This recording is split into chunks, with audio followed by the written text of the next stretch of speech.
Hello friends, Radhe Radhe, जय Shri Krishna. Friends, आज की वीडियो में हम आपको एक ऐसी सत्य कहानी सुनाने जा रहे हैं जिसे सुनकर आपका लड्डू गोपाल जी में विश्वास और भी अधिक हो जाएगा। तो वीडियो में एंड तक बने रहिएगा। कमल किशोर सोने और गहने के जवाहरात बनाने और बेचने का काम करते थे। उसकी दुकान से बने हुए गहने दूर दूर तक मशहूर थे। लोग दूसरे शहर से भी कमल किशोर की दुकान से गहने लेने और बनवाने के लिए आते थे। चाहे हाथों के कंगन हो या गले का हार हो, हीरे और सोने की बहुत सुंदर मीनाकारी होती थी कि सब देखने वाले देखते ही रह जाएं। इतना बड़ा कारोबार होने के बावजूद भी कमल किशोर बहुत ही शांत और सरल स्वभाव वाला व्यक्ति था। उसको इस माया का इतना रंग नहीं चढ़ा हुआ था। एक दिन उसका कोई मित्र उसकी दुकान पर आया, जो कि अपनी पत्नी सहित वृंदावन धाम से होकर वापस आ रहा था। तो उस मित्र ने सोचा कि चलो थोड़ा सा प्रसाद अपने मित्र कमल किशोर को भी दे देता हूँ।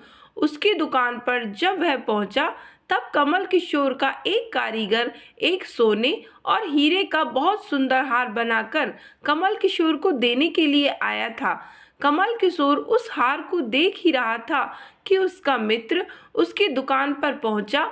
कमल किशोर का मित्र अपने साथ वृंदावन से एक बहुत सुंदर लड्डू गोपाल साथ लेकर आया था। जब उसका मित्र दुकान पर बैठा तो उसकी गोद में लड्डू गोपाल जी विराजमान थे। कमल किशोर लड्डू गोपाल जी के मनमोहक रूप सौंदर्य को देखकर अत्यंत आनंदित हुआ। उसने अपने हाथों में पकड़ा हुआ हार उस लड्डू गोपाल के गले में पहना दिया और अपने मित्र को कहने लगा कि देखो तो सही, इस हार की शोभा लड्डू गोपाल के गले में पड़ने से कितनी बढ़ गई है। उसका मित्र और कमल किशोर आपस में बातें करने लगे। बातों ही बातों में उसका मित्र गोपाल को हार सहित लेकर चला गया। दोनों को पता ही नहीं चला कि हार लड्डू गोपाल के गले में ही रह गया है। कमल किशोर का मित्र अपनी पत्नी सहित एक टैक्सी में सवार होकर अपने घर को रवाना हो गया। जब वह टैक्सी से उतरे तो लड्डू गोपाल जी उसी टैक्सी में रह गए। टैक्सी वाला एक गरीब आदमी था जिसका नाम बाबू था, जो कि दूसरे शहर से यहाँ अपने परिवार का पालन पोषण करने के लिए टैक्सी चलाता था और वह टैक्सी लेकर काफ़ी आगे निकल चुका था। आज उसको अपने घर वापस जाना था, जो कि दूसरे शहर में ही था। जब टैक्सी लेकर बाबू अपने घर पहुंचा तो उसने जब अपनी टैक्सी की पिछली सीट पर देखा तो उसका ध्यान लड्डू गोपाल जी पर पड़ा, जो कि बड़े शाही तरीके से पिछली सीट पर गले में हार धारण करके सुंदर सी पोशाक पहनकर हाथ में बांसुरी पकड़े हुए बैठे हुए थे। बाबू ये देखकर एकदम से घबरा गया कि ये लड्डू गोपाल जी किसके हैं, लेकिन अब वह दूसरे शहर से अपने शहर जा चुका था, जो कि काफ़ी दूर था और वह उस आदमी का घर भी नहीं जानता था। तो वह दुविधा में पड़ गया कि वह क्या करे, लेकिन फिर उसने अपनी श्रद्धा से हाथ धोकर लड्डू गोपाल जी को उठाया और अपने घर के अंदर ले गया। जैसे ही उसने घर के अंदर प्रवेश किया, उसकी पत्नी ने लड्डू गोपाल जी को जब देखा तो इतना सुंदर स्वरूप लड्डू गोपाल जी का देखकर उसकी पत्नी ने झट से लड्डू गोपाल जी को अपने पति के हाथों से ले लिया। उसकी पत्नी, जिसकी 8 साल शादी को हो चुके थे, उसके अभी तक कोई संतान नहीं थी, लेकिन लड्डू गोपाल जी को हाथ में लेते ही उसका भाव जाग उठा। उसकी ममता और करुणामयी आंखें झरझर बहने लगी। ठाकुर जी को गोद में उठाते ही उसको ऐसे लगा उसने किसी अपने ही बच्चे को गोद में उठाया है। उसके स्तनों से अपने आप दूध निकलने लगा। अपनी ऐसी दशा देखकर बाबू की पत्नी मालती बहुत हैरान हुई। उसने कसकर लड्डू गोपाल जी को अपने सीने से लगा लिया और आंखों में आंसू बहकर बोली, अरे बाबू, तुम नहीं जानते कि आज तुम मेरे लिए कितना अमूल्य रत्न लेकर आए हो। बाबू कुछ समझ नहीं पा रहा था कि मेरी पत्नी को अचानक से क्या हो गया है, लेकिन उसकी पत्नी तो जैसे बावरी सी हो गई थी। वह गोपाल जी को जल्दी जल्दी अंदर ले गई और उससे बातें करने लगी। अरे लल्ला, इतनी दूर से आए हो, तुम्हें भूख तो नहीं लगी? और उसने जल्दी जल्दी दूध गर्म करके ठाकुर जी को भोग लगाया। और उधर कमल किशोर ने जब अपनी दुकान पर हार को न देखा तो उसको याद आया कि हार तो ठाकुर जी के गले में ही रह गया। तो उसने अपने मित्र को संदेशा भेजा। तो मित्र ने आगे से जवाब दिया, अरे मित्र, वह माखन चोर और चित चोर हार सहित खुद ही चोरी हो गया है, तो मैं खुद इतना परेशान हूँ। कमल किशोर अब थोड़ा सा परेशान हो गया कि इतना कीमती हार न जाने कहाँ चला गया, मुझे तो लाखों का नुकसान हो गया। फिर उसने अपने मित्र को कुछ नहीं कहा और उसने अपने मन में सोचा कि कोई बात नहीं, मेरा हार तो ठाकुर जी के ही अंग लगा है, अगर मेरी भावना सच्ची है तो ठाकुर जी उसको पहने रखेंगे। उधर बाबू की पत्नी मालती दिन रात ठाकुर जी की सेवा करती। अब तो मालती और बाबू को लड्डू गोपाल जी अपने बेटे जैसे ही लगने लगे। लड्डू गोपाल जी की कृपा से अब मालती के घर में बहुत ही सुंदर बेटी ने जन्म लिया। इस बात का श्रेय वह लड्डू गोपाल जी को देते कि यह हमारा बेटा है और अब हमारी बेटी हुई है, अब हमारा परिवार पूरा हो गया।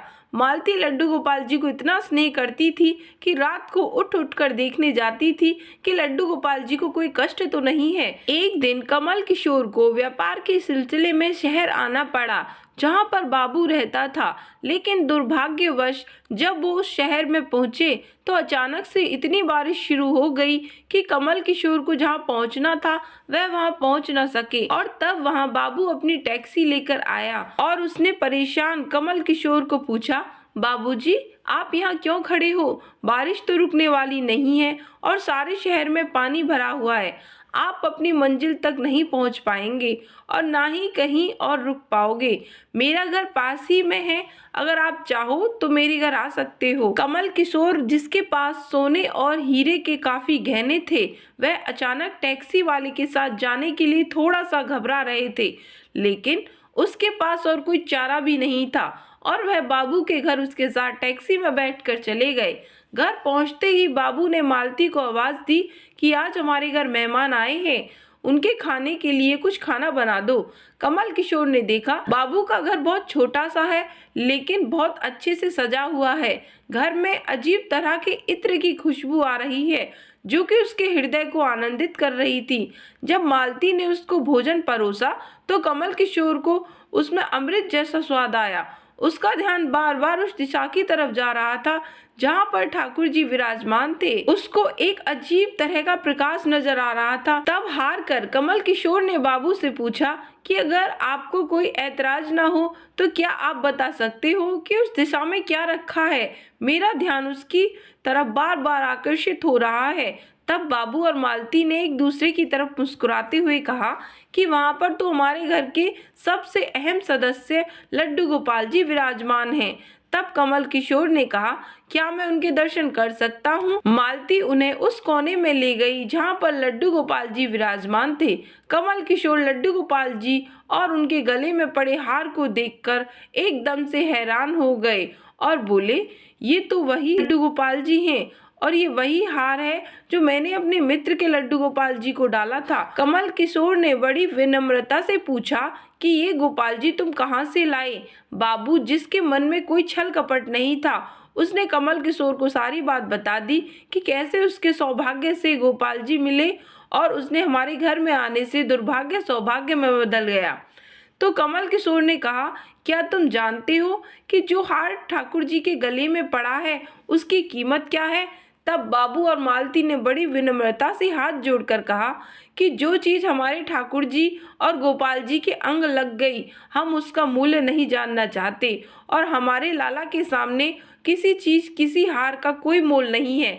तो कमल किशोर एकदम से चुप हो गया और उसने मन में सोचा कि चलो अच्छा है, मेरा हार ठाकुर जी ने अपने अंग लगाया हुआ है। अगले दिन जब वह चलने को तैयार हुए और बाबू उनको टैक्सी लेकर उनके मंजिल तक पहुंचाने गया, जब कमल किशोर टैक्सी से उतरा और जाने लगा तभी बाबू ने उनको आवाज दी कि जरा रुको, यहाँ आपका कोई सामान रह गया है हमारी टैक्सी में। लेकिन कमल किशोर ने कहा, मैंने तो वहाँ कुछ नहीं रखा। लेकिन बाबू ने कहा कि यहाँ एक बैग है, आपका ही है। जब कमल किशोर ने उसको खोलकर देखा तो उसमें बहुत सारे पैसे थे। कमल किशोर एकदम से हक्का बक्का रह गया कि ये तो इतने पैसे हैं जितनी कि उस हार की कीमत है। आंखों में आंसू आ गए और वह समझ गया, जब तक मैंने निश्चल भाव से ठाकुर जी को वह हार धारण करवाया हुआ था तब तक उन्होंने पहने रखा। मैंने उनको पैसों का सुनाया तो उन्होंने मेरा अभिमान तोड़ने के लिए मुझे पैसे दे दिए हैं। वह ठाकुर जी से क्षमा मांगने लगा, लेकिन अब हो भी क्या सकता था। इसलिए हमारे अंदर ऐसे भाव होने चाहिए, उसमें अहंकार न होकर विनम्रता होनी चाहिए, और ठाकुर जी जैसा चाहते हैं वैसा ही होता है। हम तो निमित्त मात्र हैं। कौन ठाकुर जी को वृंदावन से लाया है और किसके घर आकर वह विराजमान हुए हैं, ये सब ठाकुर जी की लीला है। जिसके घर रहना चाहते हैं वह उसके घर सेवा लेने खुद ही आ जाते हैं। सभी जानते हैं हम लोग तो निमित्त मात्र हैं, बस हमारे भाव शुद्ध होने चाहिए। ठाकुर जी तो बड़े बड़े पकवान नहीं बल्कि भाव से खिलाई छोटी से छोटी चीज को भी ग्रहण कर लेते हैं। तो फ्रेंड्स, आज की वीडियो आपको कैसी लगी? आई होप आपको वीडियो बहुत अच्छी लगी होगी। अगर वीडियो अच्छा लगा हो तो कमेंट बॉक्स में लड्डू गोपाल जी की जय अवश्य लिखें। अगर आप हमारे चैनल पर नए हैं तो प्लीज़ मेरे चैनल को सब्सक्राइब कर लें और बेल आइकन को भी प्रेस कर लें, ताकि मेरे आने वाली सभी वीडियोस की अपडेट आप तक पहुंच सके। फिर मिलते हैं नेक्स्ट वीडियो में। तब तक के लिए राधे राधे, जय श्री कृष्ण।